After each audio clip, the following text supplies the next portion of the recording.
boa noite a todas, boa noite a todos.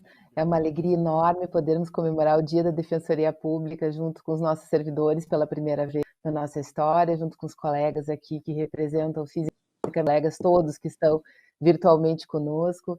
Muito obrigada, ministro, por aceitar o nosso convite. Eu tive o prazer e a honra de conhecê-lo pessoalmente em Brasília, no evento do Prêmio Novari. Estamos conversando sobre a Defensoria Pública e, para além das decisões que o senhor tem proferido ultimamente, que são instrumentos de luta para a Defensoria Pública brasileira, fiquei muito contente com a sua visão sobre a Defensoria Pública, sobre a nossa instituição e sobre o apoio que o senhor tem dado para a Defensoria Pública. Então, eu lhe agradeço muito. Para nós é muito importante comemorarmos o nosso dia com o senhor aqui no Rio Grande do Sul, mas com um evento que é transmitido para todo o Brasil. O ministro Rogério Schietti dispensa maiores apresentações, é o ministro do Superior Tribunal de Justiça, absolutamente corajoso, que tem proferido decisões muito posicionadas, que fazem passeios interessantíssimos pelo contexto político, sociológico, que tratam de psicologia também, é doutor em Direito pela USP. E eu preciso lhe dizer que quando nós conversamos com os colegas, como disse o doutor Antônio Flávio, que é o nosso defensor público geral, informando que o senhor viria falar para a Defensoria Pública do Rio Grande do Sul, os dois ficaram muito empolgados. Os nossos dois colegas que atuam junto ao STJ, o Domingos Barroso e o Rafael Rafaeli, ficaram realmente muito empolgados e que nos assistem agora, dizendo que realmente a sua fala nos acrescentaria muito e traria muitos subsídios para a atuação da Defensoria Pública, inclusive em função de duas decisões muito recentes do senhor e que impactam muito não só a jurisprudência, porque são novos paradigmas jurisprudenciais, mas sobretudo a vida das pessoas. Rafael lembrava que hoje, casualmente, foi publicada na Zero Hora aqui de Porto Alegre uma notícia informando que a polícia do Rio Grande do Sul começa a fazer o monitoramento dos policiais através de vídeo. Cada policial com uma câmera de vídeo instalada nos seus coletes, para que as garantias, para que os direitos individuais das pessoas que são abordadas pela polícia sejam efetivamente respeitadas. E isso, ministro, inegavelmente é a resposta à sua decisão proferida no habeas corpus a respeito da situação caótica, não só de São Paulo, mas que foi provocada pela Defensoria Pública de São Paulo a respeito das invasões dos policiais nas residências das pessoas que residem em comunidades. Eu não tenho dúvidas de que aquela decisão tão corajosa, tão firme, tão posicionada, está impactando já a própria polícia aqui do Rio Grande do Sul, mas vai impactar todo o país. E para nós é uma alegria enorme, é motivo de muito contentamento podermos manejar nas nossas peças processuais, nas nossas audiências, as suas decisões. Então, várias, eu não estou aqui para falar sobre as suas decisões, mas estamos aqui para lhe ouvir. Eu só queria fazer essa breve introdução para que o senhor entenda a sua importância na Defensoria Pública para as nossas lutas e para a população brasileira. Muito obrigada, ministro. Hoje a fala é sobre as prisões cautelares, né? Mas é difícil de não trazer as suas outras decisões. Boa noite, doutora Patrícia. Quero ter um cumprimento a todas as defensoras públicas e os defensores públicos na sua pessoa. De fato, tivemos a oportunidade de nos encontrarmos aqui em Brasília antes da pandemia, né? No evento de lançamento do Prêmio Novari. E não sei se recorda, eu fiz questão de dizer, e sempre faço questão de dizer quando converso com defensores, ou mesmo outros eventos em que surge essa oportunidade, de dizer que meu primeiro cargo foi de defensor público. Na verdade, eu fui estagiário da Defensoria Pública do Ministério Público do Distrito Federal e Territórios, porque à época, isso foi em 86, para verem como é que eu estou antigo, né? Sou antes da Constituição, a Defensoria Pública não existia aqui no Distrito Federal e quem assumia essa função era o Ministério Público. Então eu comecei como estagiário, junto com promotores de justiça, fiz concurso público para o Ministério Público e os meus primeiros 2 anos como membro do Ministério Público foram exercendo a função de defensor público. E eu posso dizer com toda a certeza e alegria que foi um período determinante para a minha formação profissional e, eu diria, moral, porque efetivamente, ao atender a população nos mais diversos pleitos criminais, cíveis, de família, eu aprendi muito e quando ingressei nas funções, digamos, acusatórias, né, do Ministério Público, até me recordo que eu fiz, os júris que eu fiz na minha vida foram como defensor público. Foram 3 júris, um deles eu consegui ganhar do promotor. Então, quando eu fui para a acusação, eu tive um período muito difícil de adaptação, né, porque eu fiquei 2 anos defendendo e passei a acusar. E já fui direto para uma vara criminal, uma promotoria criminal.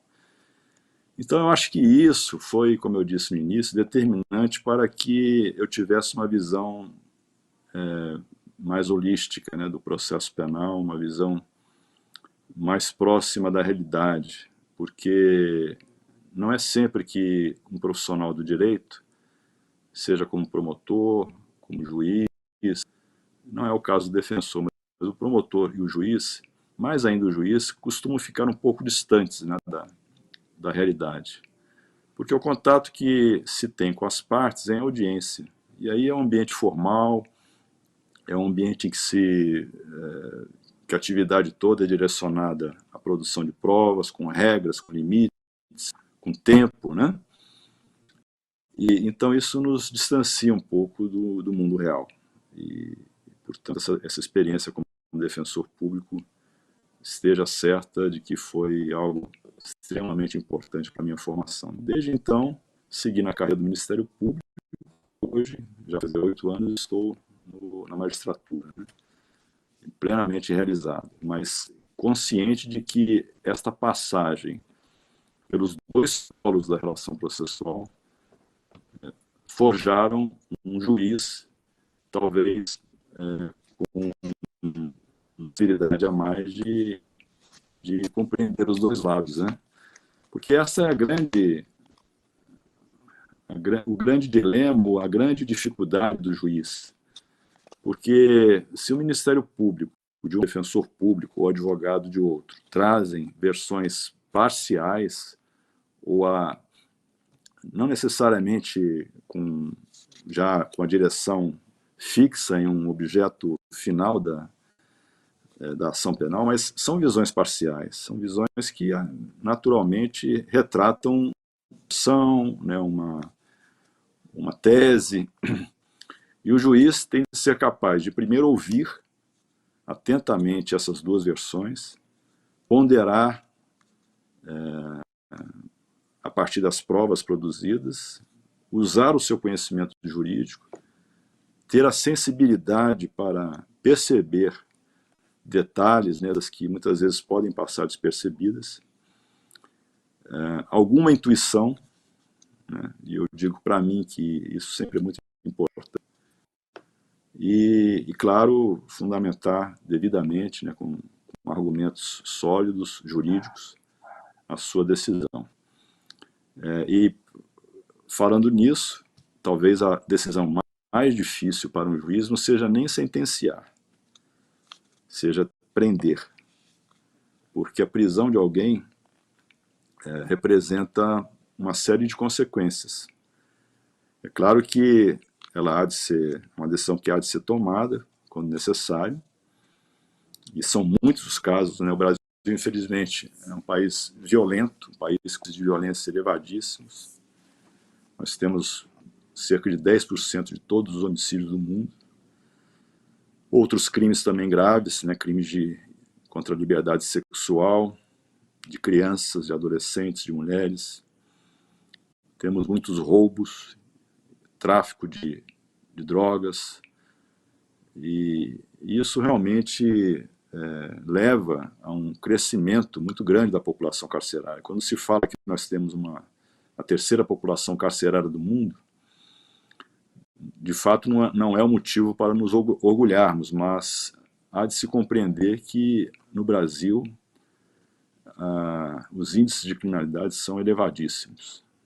E se há muita gente dentro dos presídios, que deveria estar do lado de fora, eu não tenho dúvida em afirmar que há muitos que estão do lado de fora que deveriam estar lá dentro. Então, na função de decidir a respeito de uma prisão preventiva, na verdade, tribunais, mesmo os tribunais estaduais, e mais ainda, tribunais superiores, não decretam prisão preventiva, salvo casos muito raros, né, de ação penal originária. Nós exercemos apenas um controle sobre decisões. E é muito difícil a gente se colocar na posição do juiz. Mas, acima de tudo, esse controle tem de levar em consideração o que um juiz deveria levar ao decidir. Eu acho que toda a conversa sobre prisão cautelar tem que começar de pressupostos, de valores, de uma direção que a Constituição nos traz logo no seu preâmbulo, quando afirma a existência de um Estado democrático de direito, destinado a assegurar o exercício, né, de direitos tais como a liberdade, a segurança, o bem-estar, o desenvolvimento, a justiça e a igualdade. E logo adiante, no seu artigo 1º, o Constituinte estabelece como um dos fundamentos da República a dignidade da pessoa humana. Então isso é algo absolutamente imprescindível na atividade judicante, especialmente na área criminal. Porque nós temos aí, entre esses valores, por exemplo, a liberdade e a justiça e a segurança. São 3 valores muito interligados, né?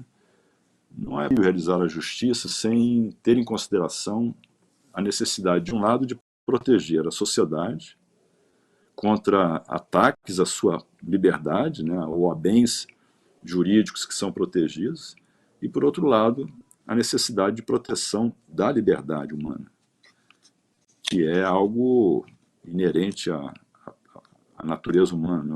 Nós nascemos para sermos livres, portanto, a prisão é algo excepcional. E o processo penal, tal qual o concebemos, é produto da civilização, é produto da cultura de um povo, né, ou dos povos. E certamente é fruto de uma crescente conquista de direitos, talvez mais a partir do iluminismo, né, enfim. Mas o processo penal que nós exercitamos hoje é um processo penal muito diferente do que se exercitava há 50 anos, há 100 anos ou até mais, quando nem existia um processo penal. O processo penal é uma invenção moderna, pelo menos tal qual o concebemos. E este processo penal, ele reproduz a ideologia do Estado, ele reproduz a cara do Estado. Não necessariamente na sua normatização, porque se nós formos pensar bem, o nosso processo penal, doutora Patrícia, do ponto de vista normativo, está alinhado a todos os demais, né? Embora tenhamos ainda um Código de Processo Penal octogenário, que, portanto, já deveria ter sido aposentado compulsoriamente, ao contrário do que já se fez em quase todos os países latino-americanos, que já têm códigos de processo penal novos, né, votados, etc. O nosso código não foi votado, foi imposto em regime de exceção, portanto, com cariz ideológico inspirado nos códigos Rocco, né, da Itália, regime fascista, mas ele foi sendo aperfeiçoado ao longo das décadas, curiosamente até durante o regime militar. Nós tivemos leis importantíssimas, né? A lei de 67, que extinguiu a prisão preventiva obrigatória, depois a lei Fleury, em 73, que permitiu o recurso em liberdade de réus pronunciados, e depois a lei 6.416, de 77, que permitiu a liberdade provisória sem fiança, entre outras mudanças. Então vejam que, curiosamente, o Código foi se aperfeiçoando mesmo em períodos de exceção.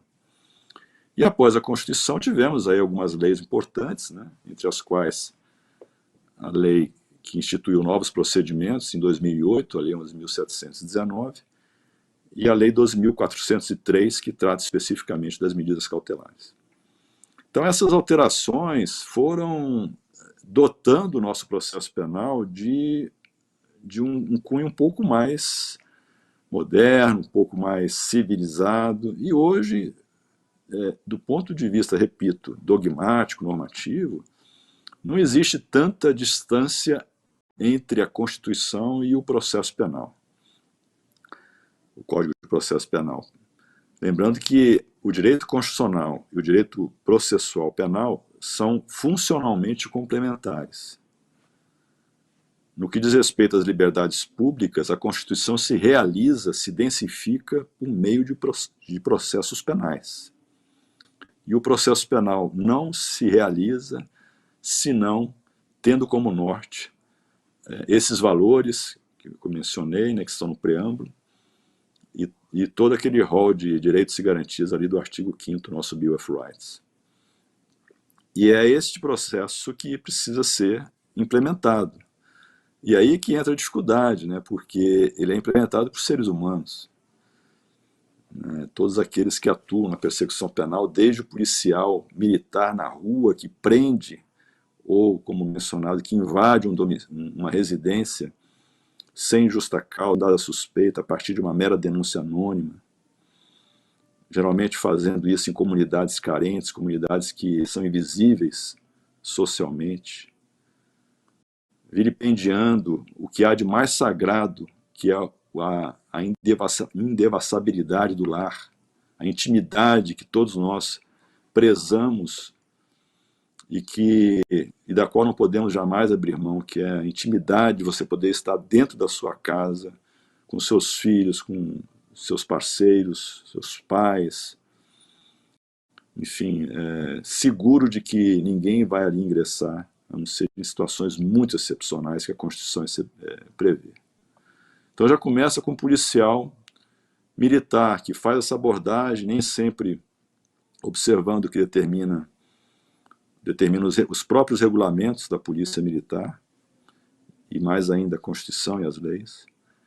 Depois, muitas vezes, na polícia judiciária, né, enfim, que investiga, nem sempre se observam as regras e os limites que são impostos a essa atividade. E o caso do reconhecimento, que também há pouco votamos no STJ, é mais um exemplo, em que pessoas, não se sabe quantas, mas eu tenho visto inúmeros casos,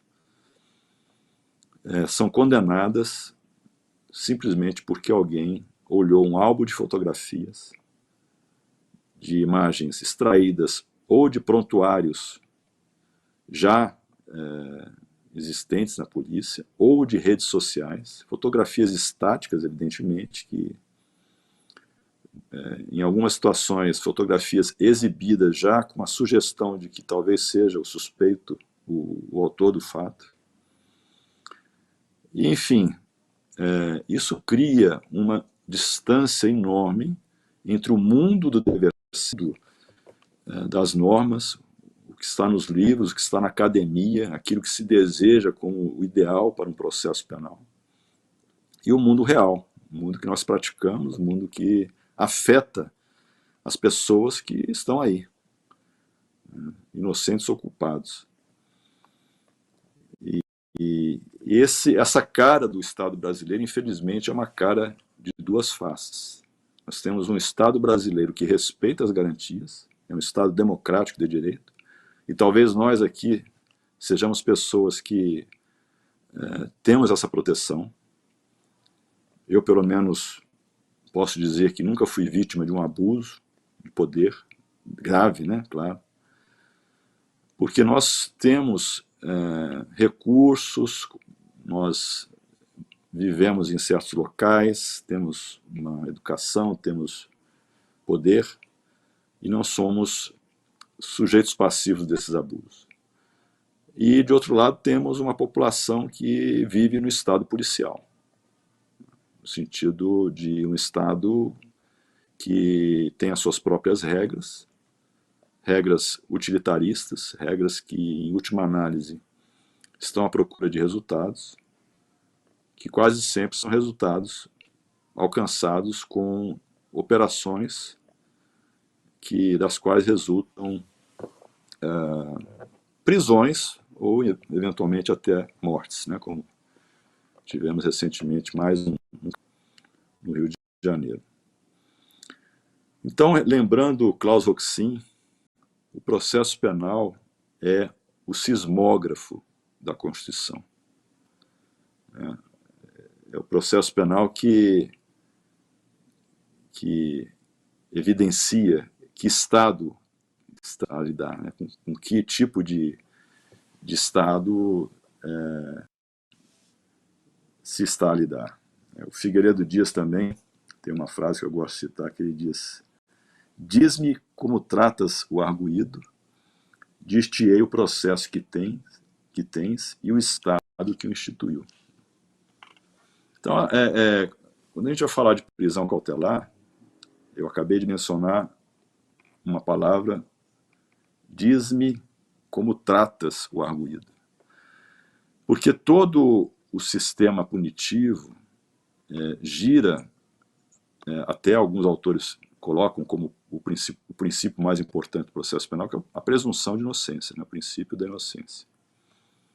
Na sua vertente principal, na minha visão, que é a forma de tratamento, ou regra de tratamento. Então, quando se fala de prisão ou qualquer medida cautelar, deveria essa preocupação de que, desde o início, lá no fronte, né, do policial militar, passando pela Polícia Civil, depois pelo Ministério Público e pelo juiz, o réu ou investigado, suspeito, deve ser tratado como inocente. Não que ele não possa ser alvo de medidas de natureza cautelar, sobretudo, inclusive a prisão preventiva. Mas mesmo na execução dessas medidas, ele deve ser tratado como inocente. Isso implica uma série de comportamentos ativos ou passivos por parte de agentes estatais, simples, né? A maneira como conduzir alguém a uma delegacia, a maneira como se dirigir a essa pessoa, a maneira de preservar essa pessoa contra agressões de terceiros ou de próprios agentes, a maneira de conduzir a investigação, de acusar esta pessoa, de julgá-la, tudo isso faz parte de uma sequência de atos estatais que deveriam se ocupar de ter esta premissa, porque, afinal de contas, se a dignidade da pessoa humana é um dos fundamentos da República, isso há de plasmar todas as ações dos agentes estatais, né, em qualquer posição que esteja. A presunção de inocência, por exemplo, não é um princípio que deve ser observado apenas pelo juiz, por todos nós que atuamos no sistema de justiça, né? E o processo penal tem como missão principal, além, claro, daquela função instrumental de realizar o direito material, né, o direito punitivo, o direito penal, mas a função principal do processo penal é proteger o acusado contra ataques formais ou informais à sua liberdade, ou protegê-lo contra ações ou abusos do Estado ou de terceiros. Muitas vezes, o próprio ato de punir é algo, é civilizado, certamente, é algo que responde a essa necessidade de que seja o Estado a punir. Porque quando o Estado não pune, alguém vai ocupar esse espaço. Então, a própria atividade punitiva ela é civilizatória, ela traduz um avanço civilizatório porque ela tem regras e só é realmente um Estado democrático de direito quando essas regras são observadas, quando se segue o devido processo legal, aquilo que os americanos chamam de fair trial, ou os italianos chamam de giusto processo, que é nada mais nada menos que observar as regras do jogo, sabendo que essas regras eventualmente poderão limitar a atividade punitiva do Estado, sabendo que essas regras poderão ser um empecilho a que se punam todos os culpados, mas são as regras que evitam que alguns inocentes sejam condenados. Dentro daquela matemática que se faz entre o que é melhor, né? Punir todos os culpados, ainda que alguns inocentes se incluam entre eles, ou punir apenas aqueles culpados que fossem declarados mediante um devido processo legal, ainda que à custa da absolvição de alguns desses culpados. Essa é a lógica de um Estado punitivo, não vou nem dizer minimalista, porque alguém poderá dizer que isso seria uma posição abolicionista, mas um Estado penal necessário. Montesquieu já dizia que toda pena que vai além do necessário é tirânica. E isso vale não apenas para a sanção, estrito sensu, mas vale para tudo que durante um processo é imposto ao acusado. Pode ser a medida cautelar mais tênue, ela afeta de alguma forma a imagem, a honra do acusado. Outro dia eu recebi no meu gabinete, virtualmente, né, um advogado, uma audiência, pedindo para eu revogar uma medida cautelar. Eu fui examinar, ele já tinha sido preso e nós havíamos substituído a prisão por... Agora eu estou na dúvida se fomos nós ou foi o tribunal de origem. Por medidas cautelares. E foram caindo e ficou apenas uma medida cautelar, que era a proibição de viajar para o exterior. Aí eu brinquei com o advogado e falei, mas ninguém está podendo viajar. O Brasil hoje é a pária no mundo, né? Ninguém aceita a gente. Então, qual é o problema do seu cliente ficar com essa medida cautelar, né? Aí ele falou, não, ministro, acontece que é uma medida cautelar. Ele sofre com isso, porque é alguma coisa que está ali pesando. Até porque se eventualmente ele tiver que viajar e o fizer sem autorização, ele vai ser preso, né? Então, assim, nós muitas vezes não temos essa percepção de que por menor que seja, né, a cautelar, ela tem algum reflexo na esfera de liberdade. E é por isso que, entrando já no assunto de prisão mesmo, né, de medidas cautelares, eu diria que o papel do juiz nesse momento de decidir é primeiro decidir se ele vai impor ou não alguma cautela, né? E aqui, se me permite, doutora Patrícia, e todos os defensores aí que nos ouvem, eu faço uma comparação entre o juiz e o médico. Porque, vejam, se a gente for pensar bem, um médico, quando está no hospital, atendendo no pronto-socorro, ele recebe lá atendimentos de pessoas que são levadas porque estão, em princípio, passando mal, enfim, estão com alguma possível enfermidade. E aí chega na presença do médico, o que o médico vai fazer? A primeira coisa é examinar, né?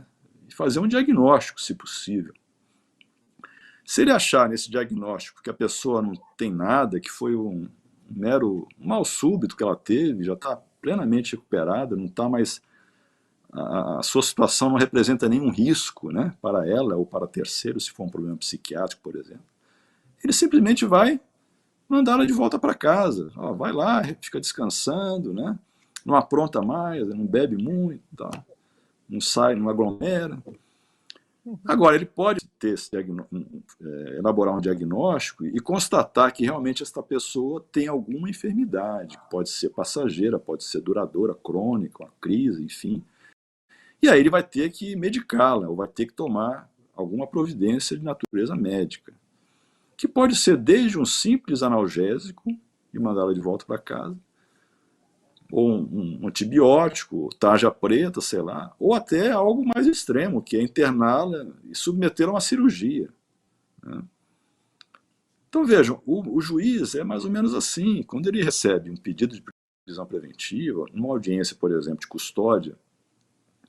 Eu não sei como é que está aí no Rio Grande do Sul, mas tem um tema aí no Rio Grande do Sul que me incomoda muito. Eu já fiquei vencido lá atrás, quando eu tentei anular, quando eu votei por anular audiências realizadas sem a presença do Ministério Público, coisa que, no meu modo de ver, é algo absolutamente imponderável no país né, como o Brasil, e estado como o Rio Grande do Sul, um estado tradicional, enfim, que tem um Ministério Público muito forte, muito atuante, muito respeitado, mas que, pelo menos naquela época, isso já faz alguns anos, era uma realidade em muitas comarcas, né?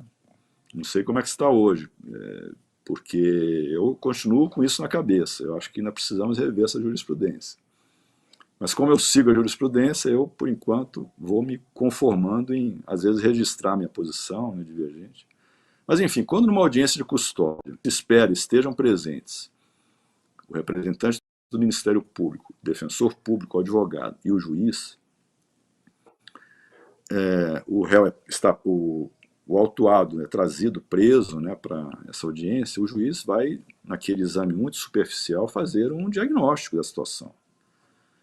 Se ele concluir, primeiro, que a prisão é absolutamente ilegal ou absolutamente desnecessária, não há nenhum risco ao processo, aos meios e fins do processo, não há risco à comunidade, à vítima, ele vai simplesmente ou relaxar a prisão, se for ilegal, ou vai revogá-la, né?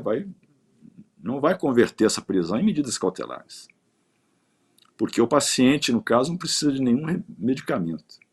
Ele tem que voltar para casa e vai responder ao processo, vai voltar periodicamente, né, talvez, mas não haverá imposição de nenhum tipo de ônus, nenhum vínculo que só pode decorrer da constatação de que existe um perigo na liberdade.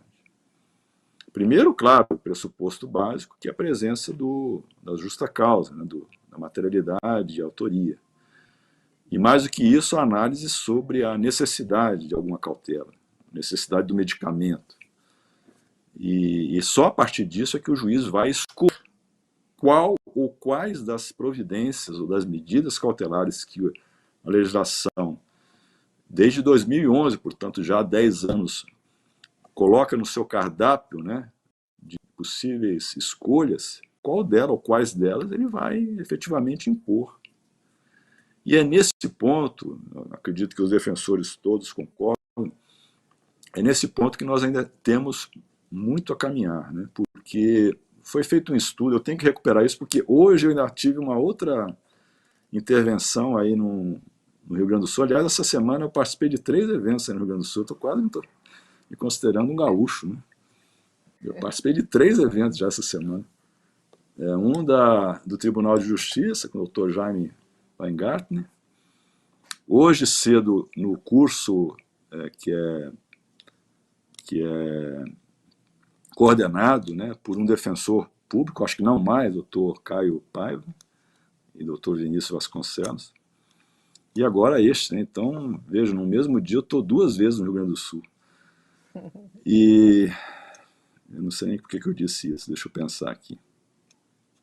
Acho que eu estava falando, bem, da audiência de custódia, em que o juiz... sim, eu me referia a um estudo que eu acabei mencionando também nessa outra intervenção e eu não tive tempo de buscar, porque eu tenho isso anotado em algum lugar, mas é fácil, né? É um estudo feito em São Paulo por um instituto, se não me engano, Núcleo de Violência da USP, algo parecido, comprovando que, examinando as audiências de custódia realizadas durante um certo período, em 90, eu lembro que era assim, ou 98 ou 99, alguma coisa por cento dos casos, o autuado saiu com alguma medida cautelar, né? Mais ou menos a metade ele não ficou preso, né, a título preventivo, mas em todos os casos, praticamente, alguma medida cautelar foi imposta. E é claro que alguém que está preso e, de repente, sai de uma audiência simplesmente com dever de comparecimento aos atos processuais e proibição de não se ausentar da comarca sem prévia autorização do juiz, isso soa como um alívio. E, comparativamente, é. Mas isso é um ônus. E é um ônus que só pode ser imposto se existe fundamento cautelar, né? E é, portanto, algo que às vezes a gente vê em habeas corpus que chegam ao STJ e que eu examino, meus colegas, a gente percebe que alguns juízes ainda laboram no equívoco de entender que medida cautelar é como se fosse um favor e que uma vez prisão, posso livremente impor uma medida cautelar. E alguns chegam a dizer o seguinte: o autuado, verificando aqui, é primário, bons antecedentes, tem emprego lícito, residência fixa, e não vejo como a liberdade dele possa comprometer a ordem pública, a instrução criminal ou a aplicação da lei penal. Portanto, revogo a prisão preventiva e determino que ele compareça mensalmente ao foro e que permaneça na comarca, não podendo dela se ausentar sem autorização deste juízo. Ele impôs 2 cautelares. Claro, são cautelares não tão gravosos, mas do ponto de vista dogmático, do ponto de vista científico, do ponto de vista processual, ele incorreu num equívoco, porque ele impôs uma cautela a partir do reconhecimento de que não havia necessidade de cautela. Porque o fato de não haver motivos para a prisão preventiva, nós temos que ver exatamente que motivos são esses. Uma coisa é o juiz dizer assim: olha, não há motivos para a prisão preventiva como providência extrema, mas o réu solto pode sim representar um risco à ordem pública pelos seus antecedentes penais, enfim, praticou vários crimes nos últimos anos, alguns violentos, ou então a maneira como ele cometeu o crime denota uma periculosidade. Então é necessário salvaguardar a integridade física de outras pessoas. Ou então ele está sendo fugir, etc. Enfim, eu parto do pressuposto de que eu reconheci o periculum libertatis. Agora, quando eu digo assim, não está presente motivo para prisão preventiva, porque ele não representa risco nenhum, etc., como é que eu posso impor uma cautela? A cautela tem os mesmos requisitos. Se nós formos examinar o artigo 282, vamos verificar que o legislador foi até feliz em reproduzir parcialmente o que diz o 312 e foi infeliz ao não ter aproveitado a oportunidade para mudar o artigo 312. Porque o 282 ele traz uma dicção muito melhor do que o 312 quando ele, no que diz respeito ao terceiro motivo da prisão preventiva, que seria ali o motivo para cautelar, reporta-se a necessidade da cautela para evitar a prática de novas infrações penais, que na verdade é a garantia da ordem pública. Essa expressão tão ruim, tão criticada e justamente criticada, né, porque ela é muito porosa, ela é abstrata, ela não diz nada. E na verdade o que se pretende com a prisão preventiva para a garantia da ordem pública é evitar que o réu cometa novos crimes. E eu vejo sim cautelaridade nisso, porque um dos objetivos do processo penal é manter a ordem, a paz pública. E se aquele acusado está com seu comportamento pretérito sinalizando um prognóstico de provável recidiva comportamental, eu posso prendê-lo, ou posso impor outras medidas cautelares que sejam suficientes. E aí eu acho que nós temos que avançar, né? Que eu vejo que ainda não se entronizou em alguns magistrados esta necessidade de avaliar, usando o princípio da proporcionalidade, qual ou quais medidas são suficientes. A ideia de suficiência no sistema cautelar é basilar. O que é suficiente neste caso?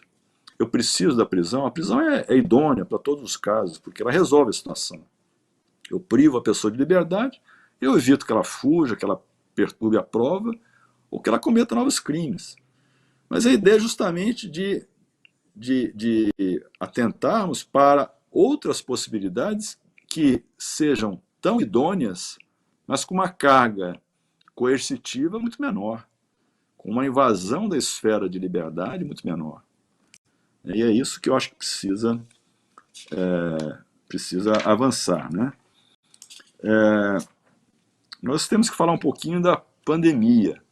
Eu acho que o assunto da nossa fala é prisão cautelar e pandemia.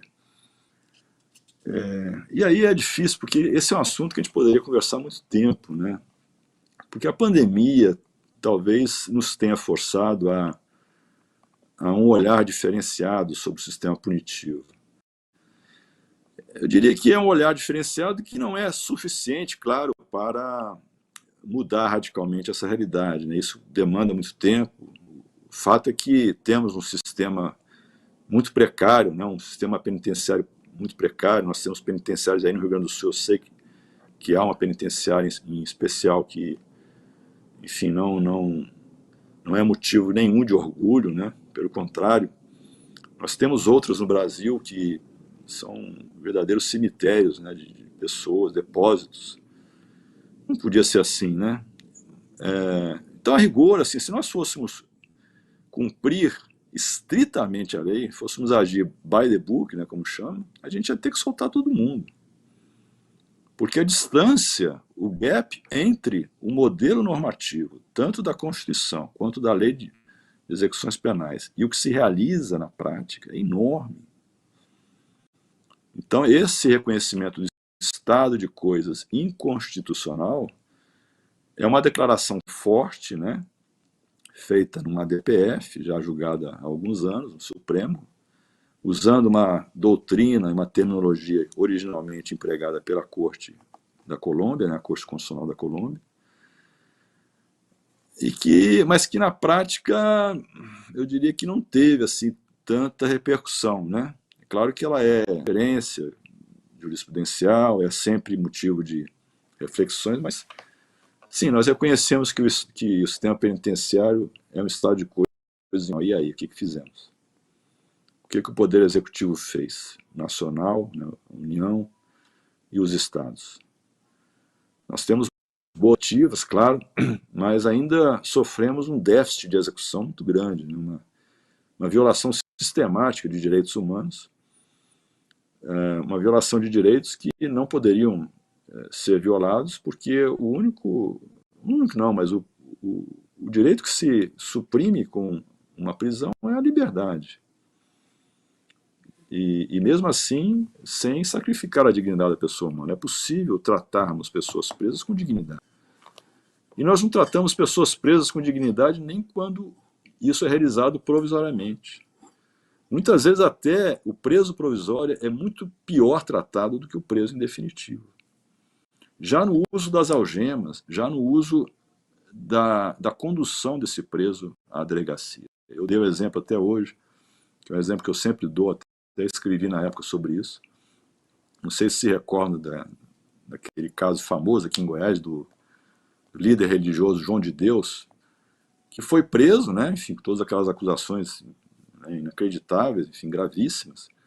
E durante a execução, o processo foi da sexta turma, ele adoeceu e realmente ficou muito adoentado e precisou ser internado, né? Então ele foi autorizado, a defesa foi autorizada a interná-lo no hospital, ficou lá alguns dias, algumas semanas, e quando ele voltou para o presídio, já melhor, recuperado, a cena que eu vi me chamou a atenção, assim, muito negativamente, porque era uma pessoa que estava numa cadeira de rodas, emagreceu mais de 20 quilos, um senhor que já tem quase 80 anos, né, por aí.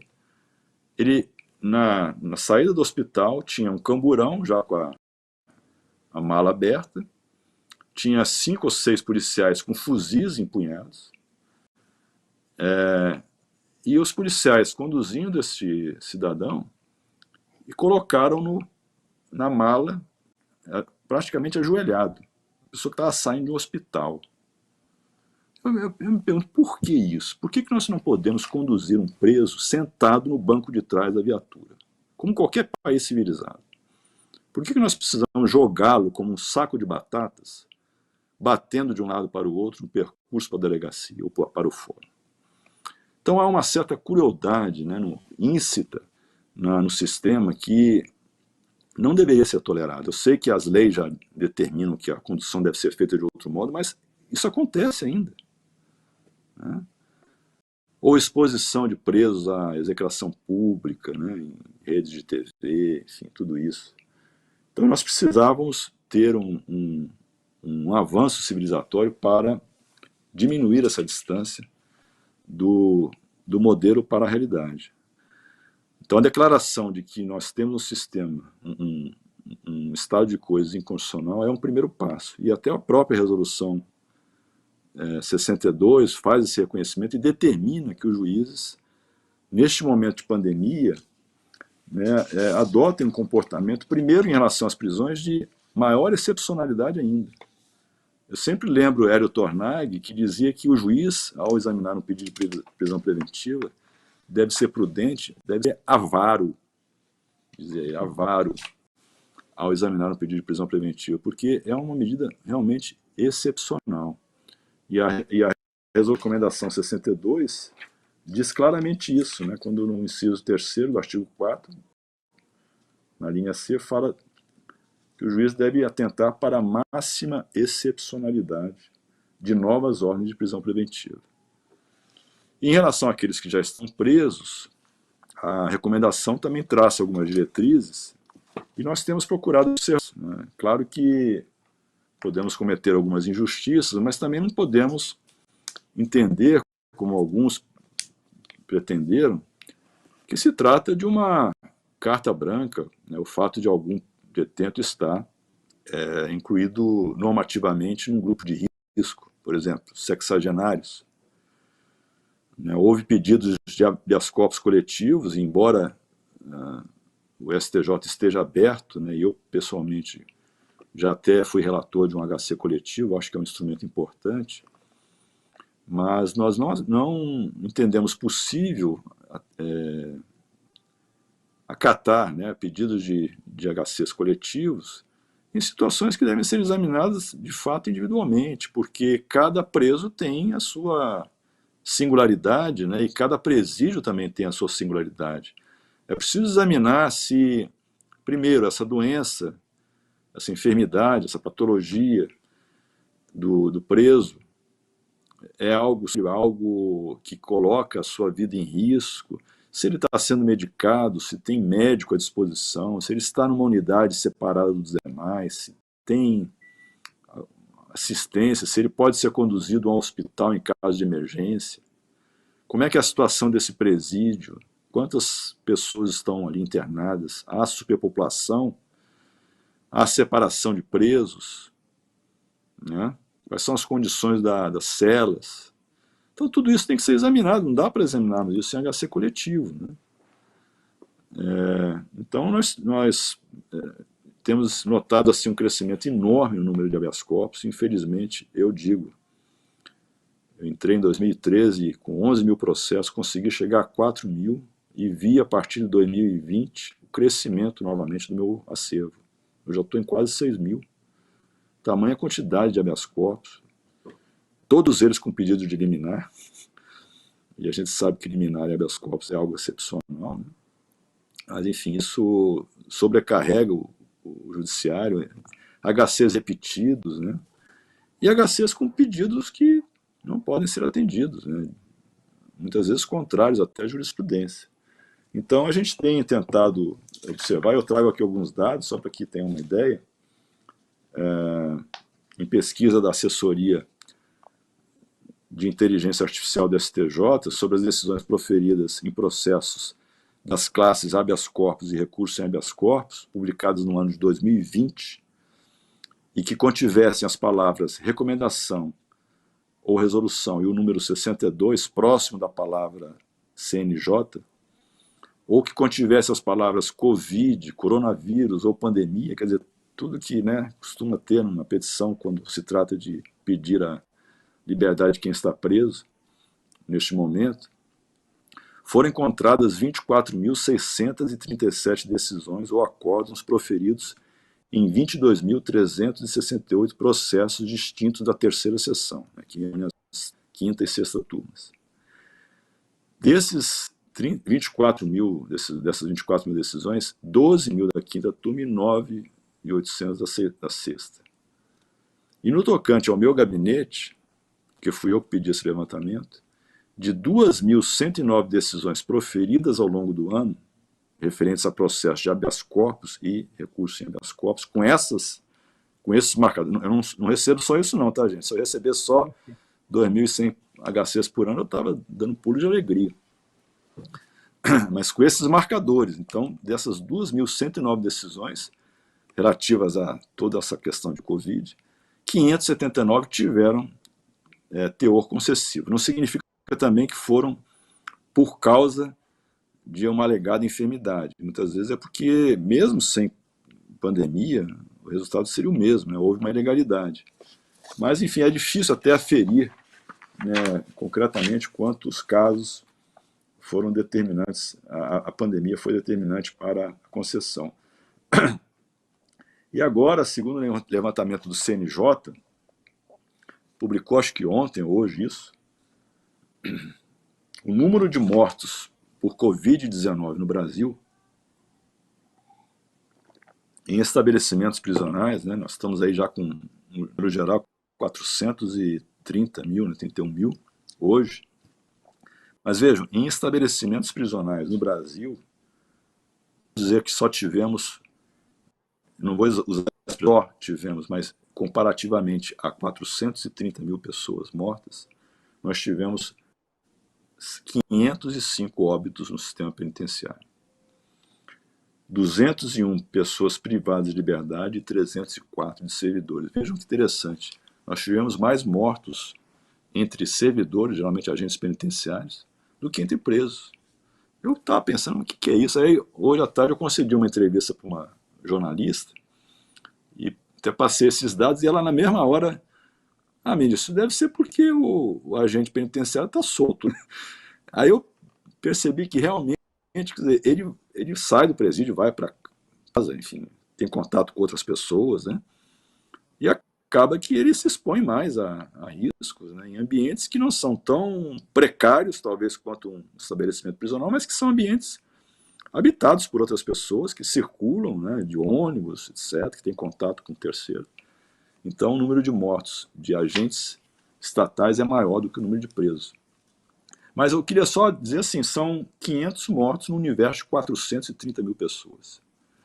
Então, isso não vou dizer que tranquiliza os juízes, de que estão sendo criteriosos, né, enfim, ao examinar esses pedidos, mas pelo menos nos deixa a sensação de que a situação nos presídios, no que diz respeito à pandemia, não é tão desesperadora assim. O Brasil está numa situação desesperadora e os estabelecimentos prisionais se incluem aí, mas não é um ambiente que, pelo menos em termos numéricos, representa esta calamidade no mesmo grau que nós estamos vendo por aí, né? Talvez até porque, por estarem ali reclusos, eles acabam tendo menor exposição a fatores de contágio, né, de risco. Mas, enfim, são dados que nos levam, mais ainda nesse momento, eu vou encerrar aqui, eu acho que já falei demais, são dados que nos levam a refletir, né, sobre o que representa uma prisão provisória. Eu estava dizendo que muitas vezes a prisão provisória é mais danosa, mais sentida do que uma prisão definitiva, porque o preso provisório, primeiro, ele não sabe quando ele vai sair. E se tem uma coisa que nos incomoda é a angústia, não é? Acho que muitos de nós já se trataram aqui, eu mesmo já, com psicólogo, e já tomou algum remedinho por ansiedade. A ansiedade é uma coisa terrível, né? Você não saber o que vai acontecer, né? Aliás, quem teve Covid, eu felizmente não tive, mas amigos que tiveram, disseram para mim que, a par das dores, o que mais angustiava era não saber como vai estar no dia seguinte. Enfim, se eu vou estar pior, se eu vou entubar, se eu vou, enfim, evoluir.